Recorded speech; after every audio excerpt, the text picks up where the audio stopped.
बहुत समय पहले की बात है, जब यातायात के साधन नहीं हुआ करते थे। न मोटर गाड़ियां थीं, न बसें, और ना ही आज जैसी पक्की सड़कें। उस समय ईश्वर के प्रति प्रेम और गुरु के दर्शन की प्यास ही भक्तों का सबसे बड़ा ईंधन हुआ करती थी। एक नगर में बहुत बड़ी संगत तैयार हुई। खबर मिली थी कि दूर एक स्थान पर पूजनीय सद्गुरु जी का सत्संग होने जा रहा है। पूरे नगर में खुशी की लहर दौड़ गई। सभी ने अपनी अपनी पोटलियां बांधी। किसी ने खाने का सामान रखा तो किसी ने ओढ़ने बिछाने का कपड़ा। सबके मनों में एक ही उत्साह था, गुरु दर्शन का। उसी संगत में एक वृद्ध भक्त, बूढ़ा बाबा भी था। उम्र के पड़ाव पर शरीर साथ छोड़ रहा था। कमर झुक चुकी थी, लेकिन आंखों में चमक किसी नौजवान से कम नहीं थी। उस बाबा ने भी अपने सिर पर एक गठरी उठा रखी थी। उस गठरी में उसके कपड़े थे और सबसे जरूरी चीज, गुरु जी के लिए प्रेम की भेंट, कुछ फल और प्रसाद थी। यात्रा शुरू हुई। सतनम वाहेगुरु और ईश्वर के नाम का जाप करते हुए संगत आगे बढ़ने लगी। कच्चा रास्ता, धूल उड़ती हुई और पक्षियों की चहचहाहट के बीच संतों की टोली चली जा रही थी। बाबा भी लाठी के सहारे सिर पर गठरी रखे, तेरा भाना मीठा लागे गुनगुनाते हुए चल रहे थे। जैसे जैसे सूरज चढ़ने लगा, धूप तीखी होती गई। संगत में जो नौजवान थे वे तेजी से आगे निकल गए। औरतें और बच्चे भी उत्साह में आगे बढ़ते गए, लेकिन वो वृद्ध बाबा धीरे धीरे पिछड़ने लगा। गठरी का बोझ जो सुबह हल्का लग रहा था, अब दोपहर होते होते मन भर लगने लगा। सांसें फूलने लगी, पसीने से कपड़े तरबतर हो गए। बाबा की चाल धीमी हो गई।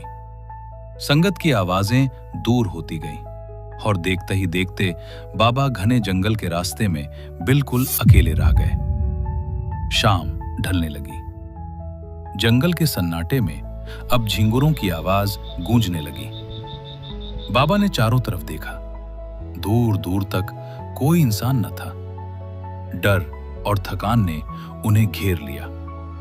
वे एक पेड़ के नीचे खड़े होकर सोचने लगे। मेरे मालिक, ये कैसी परीक्षा है? मैं तो तेरे दर्शन को चला था, लेकिन अब ये शरीर जवाब दे रहा है। ये गठरी मुझसे अब उठती नहीं और रास्ता मुझे सूझता नहीं। अंधेरा गहराने लगा था। जंगली जानवरों का डर सताने लगा। अब बाबा के पास केवल एक ही आसरा था, प्रार्थना। कोई है यहाँ जो इस बूढ़े की मदद करे? कोई है जो मेरी गठरी उठा ले? मैं उसे उसकी मजदूरी दूंगा, मैं उसे पैसे दूंगा। बस मुझे मेरे गुरु के दर तक पहुंचा दो। उसकी आवाज जंगल के पेड़ों से टकराकर वापस आ गई। कोई जवाब नहीं मिला। हे रागीर, हे ईश्वर के बंदे, अगर कोई सुन रहा है तो आ जाओ। मुझसे ये भार अब और नहीं उठाया जाता। ये पुकार सिर्फ जुबान की नहीं थी, ये आत्मा की चीख थी। और कहते हैं, जब भक्त सच्चे दिल से पुकारता है तो भगवान को अपना सिंहासन छोड़ना ही पड़ता है। जैसे ही बाबा की आवाज शांत हुई, सामने झाड़ियों में हलचल हुई। पेड़ों के झुरमुट से एक नौजवान युवक बाहर आया। अद्भुत व्यक्तित्व था उसका।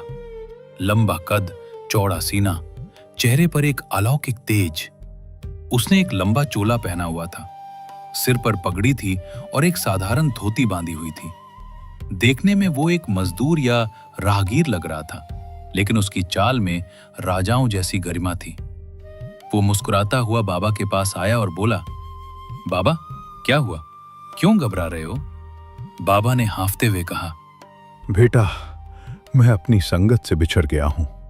मुझे गुरु दर्शन के लिए जाना है, लेकिन ये गठरी अब मुझसे उठती नहीं। क्या तुम मेरी मदद करोगे? तुम इस गठरी को सत्संग घर तक पहुंचा दो। मैं तुम्हें तुम्हारी मनचाही मजदूरी दूंगा। उस नौजवान ने गठरी की तरफ देखा, फिर बाबा की तरफ देखा और बड़े प्रेम से कहा, लाओ बाबा, ये गठरी मुझे दे दो, मैं इसे उठा लेता हूं। उसने लपक कर वो भारी गठरी अपने सिर पर रख ली, जैसे वो फूल से भी हल्की हो। फिर उसने अपना बायां हाथ आगे बढ़ाया और बाबा का कांपता हुआ हाथ थाम लिया। चलते चलते बाबा ने पूछा, बेटा, तुम बहुत भले मानुस लगते हो। बताओ, यहां से सत्संग घर तक जाने के कितने पैसे लोगे? मेरे पास थोड़े पैसे हैं, मैं तुम्हें निराश नहीं करूंगा। नौजवान ने खिलखिलाकर हंसते हुए जवाब दिया, बाबा, मैं कोई पैसे नहीं लेता। बाबा ये सुनकर गदगद हो गए। उन्होंने सोचा, कितना नेकदिल इंसान है। रास्ता कब कट गया पता ही नहीं चला। उस नौजवान के हाथ का स्पर्श पाते ही बाबा की सारी थकान मिट गई थी। ऐसा लग रहा था जैसे वे जमीन पर नहीं, हवा में चल रहे हों। बातों ही बातों में सत्संग घर की रोशनी दिखाई देने लगी। मुख्य द्वार पर पहुंचकर नौजवान ने गटरी नीचे रखी। उसने कहा, लो बाबा, आ गया तुम्हारा मुकाम, अब तुम अंदर जाओ। बाबा ने जेब में हाथ डाला। नहीं बेटा, कुछ तो ले लो, तुमने मेरी बहुत सेवा की है। नौजवान ने हाथ जोड़कर मना कर दिया। बाबा ने आग्रह किया, अच्छा तो अभी मत जाओ, रात बहुत हो गई है, यहीं रुक जाओ। सुबह सद्गुरु जी का दरबार लगेगा, उनके दर्शन करके जाना। उनका रूप बहुत प्यारा है, तुम्हें शांति मिलेगी। नौजवान ने मुस्कुराते हुए कहा, बाबा, अभी मुझे जाना होगा, मेरे और भी बहुत काम हैं। कई और लोग भी राह देख रहे होंगे, लेकिन हां, मैं आपसे वादा करता हूं, सुबह सत्संग में मैं आपको जरूर मिलूंगा। इतना कहकर वह नौजवान अंधेरे में ओझल हो गया। बाबा उसे देखते रह गए, फिर अपना सामान उठाया और आश्रम में चले गए। अगली सुबह हुई। आकाश में लालिमा छाई हुई थी। सत्संग हॉल खचाखच भरा हुआ था। हजारों की संगत बैठी थी। मंच पर सद्गुरु जी के आगमन का इंतजार हो रहा था। बाबा भी नहा धोकर नई उमंग के साथ सबसे अगली कतार में जाकर बैठ गए। उनकी आंखें बार बार उस नौजवान को ढूंढ रही थी कि शायद वो भी कहीं बैठा हो। तभी शंखनाद हुआ, सद्गुरु जी का आगमन हुआ। जैसे ही सद्गुरु जी मंच पर विराजे, पूरा हॉल शांत हो गया। बाबा ने जैसे ही अपनी नजरें ऊपर उठाईं और सद्गुरु जी का चेहरा देखा, तो उनके पैरों तले जमीन खिसक गई। बाबा की आंखें फटी की फटी रह गईं। उनका पूरा शरीर कांपने लगा, पसीना छूटने लगा। उनके मुख से कोई शब्द नहीं निकल रहा था। वे एकटक गुरु जी को देख रहे थे।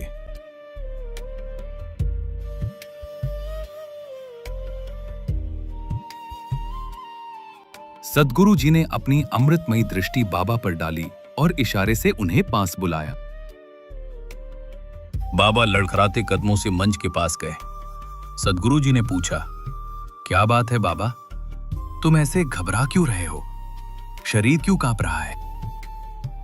बाबा ने कांपते हुए हाथों को जोड़ा और कहा, महाराज क्षमा करें, एक शंका है मन में। क्या आपके जैसा दिखने वाला कोई और भाई या कोई मजदूर यहां रहता है, बिल्कुल आपकी शक्ल का? सद्गुरु जी ने भोलेपन से कहा, नहीं बाबा, मैंने तो ऐसा कोई नहीं देखा, पर तुम क्यों पूछ रहे हो? बाबा ने रोते हुए कहा, प्रभु, कल रात जंगल में एक नौजवान आया था।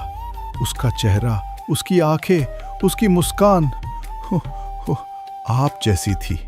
उसने मेरी गठरी उठाई, मेरा हाथ पकड़ा और मुझे यहां तक छोड़ा। वो कौन था? यह सुनकर सद्गुरु जी अपने आसन से उठे। वे सीढ़ियां उतरकर नीचे आए और उस बूढ़े बाबा को अपनी बाहों में भर लिया।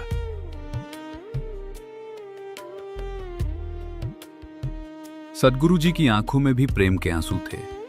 उन्होंने बाबा के कान में धीरे से कहा, बाबा, कोई और नहीं था। कल रात जब तुमने सच्चे दिल से पुकारा था तो मुझसे रहा नहीं गया, मैं ही आया था। वो गटरी किसी मजदूर ने नहीं, तुम्हारे गुरु ने उठाई थी। ये सुनते ही बाबा दहाड़ मारकर रो पड़े। वे गुरु जी के चरणों में गिर गए।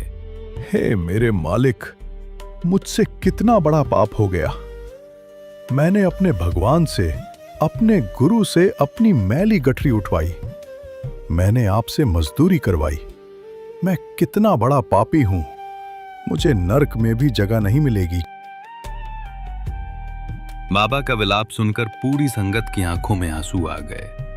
बाबा, रोते क्यों हो? इसमें पाप कैसा? दुनिया सोचती है कि गुरु सिर्फ गद्दी पर बैठकर पूजा करवाने के लिए होता है, लेकिन नहीं, गुरु तो मां के समान होता है। जब बच्चा मुसीबत में होता है तो माँ ये नहीं देखती कि वह रानी है या दासी। वह दौड़ कर अपने बच्चे को गोद में उठा लेती है। जो मेरी शरण में सच्चे मन से आता है, जो मैं और अहंकार छोड़कर मुझे पुकारता है, उसका भार उठाना मेरा धर्म है। फिर चाहे वो भार उसके पापों का हो या उसकी गठरी का। मैं अपने भक्तों का सेवक भी हूं। उस दिन बाबा को समझ आ गया कि भक्ति का सौदा कितना खरा है। बाबा की झोली रहमतों से भर गई। जब सत्संग समाप्त हुआ और बाबा वापस अपने घर जाने लगे तो उनके पैर जमीन पर नहीं पड़ रहे थे। वे हर राहगीर को रोक रोक कर अपनी कहानी सुनाते। अरे लोगों, उस दर पर जाना, वहां राजाओं का राजा है जो अपने भक्तों का कुली बनने में भी शर्म नहीं करता। मैंने उससे गठरी उठवाई, उसने मेरे जन्मों जन्मों का बोझ उठा लिया। ये कहानी हमें सिखाती है कि हम अकेले नहीं हैं। जब संसार साथ छोड़ देता है, जब हम रास्ते से भटक जाते हैं, तब एक सच्ची पुकार की देर होती है। वो परमात्मा, वो गुरु किसी न किसी रूप में आकर हमारा हाथ थाम लेता है। बस शर्त यह है कि पुकार में व्यापार नहीं, विश्वास होना चाहिए। ये कहानी एक सच्ची घटना पर आधारित है। वर्तमान समय में पूर्ण संत रामपाल जी महाराज इस संसार में अवतरित हुए हैं, जो अपने भक्तों के सभी दुख दर्द दूर कर रहे हैं। ये कार्य केवल एक पूर्ण संत ही कर सकते हैं, जो सृष्टि के रचनहार हैं। संत रामपाल जी महाराज ने कबीर भगवान की प्रेरणा से एक ऐतिहासिक मुहिम चलाई है। अन्नपूर्णा मुहिम के तहत लाखों लोगों को राशन, शिक्षा, कपड़ा और मकान उपलब्ध कराया जा रहा है। हर गरीब और जरूरतमंद को इस अभियान के जरिए सहारा मिल रहा है।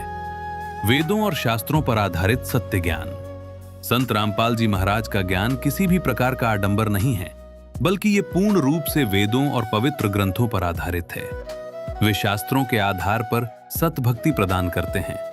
यहाँ कैंसर जैसी असाध्य बीमारियां भी पल भर में दूर हो जाती हैं।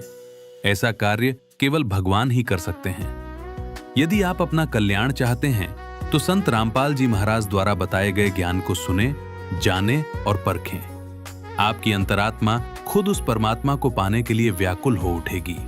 आज करोड़ों लोग उनसे जुड़कर अपने जीवन का उद्धार कर रहे हैं। सत्य को पहचानें और नाम दीक्षा लेकर अपना जीवन सफल बनाएं।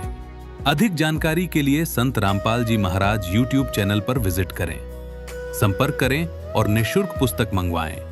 संत रामपाल जी महाराज से जुड़ने और नाम दीक्षा प्राप्त करने के लिए आप नीचे दिए गए नंबरों पर संपर्क कर सकते हैं। संपर्क सूत्र: संपर्क/WhatsApp +91 8222 880541 +91 7496 801825 +91 7496 801823। सत साहब जी।